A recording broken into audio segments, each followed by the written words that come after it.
great. If not, use the tools in the cockpit, the weight jacker and the adjusting bars. Maybe make it a little bit better.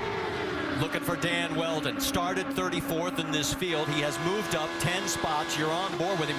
And one thing he was worried about going into this race was all that dirty air created by 34 cars. But right now, the position he's in, he actually has a small advantage because everybody else is opening the air up in front of him. And he, oh, here we go. Trouble, contact, and a huge crash. Oh. Up in turn number 2. Oh, multiple cars involved.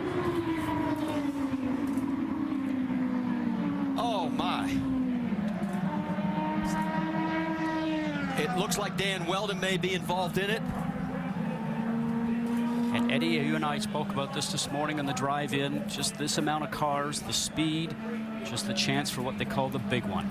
And what happens in conditions like that, when you're, even if you're 300 yards behind that, you cannot stop these cars. The only option you have is to try to avoid it, and it was impossible to avoid anything there. And you saw Will Power, his car involved as well. My. What a mess. That's Townsend Bell that was, I think his car was up on its side there, the 22. 15 there of Jay Howard. An additional entry, excuse me, is that the 19 or 15? I can't see with the sun shining there. Some of the car is broken. They're showing that as Alex Lloyd, the 19. It is the 15 of Jay Howard. Yes. One of the cars actually flew for about 200 yards in the air.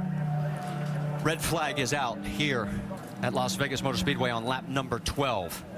And from high above, you can see the carnage. We talk about the car going through the air. Eddie, you know that these cars run so low down to the ground. We mentioned before, we saw them hitting the ground and sparking, that anything underneath the car, underneath the floor, underneath the tub, really just gets the air underneath the car itself, and up it will go.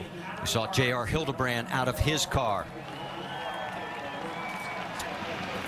There is Dario Franchitti. Somehow he managed to get through the carnage, but Sure, guys, I mean, there's just nothing I can do. Will Power did not. 10-4.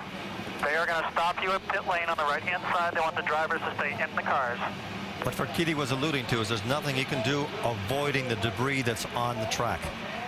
Well, there is debris everywhere. You can see just how many cars are literally torn apart.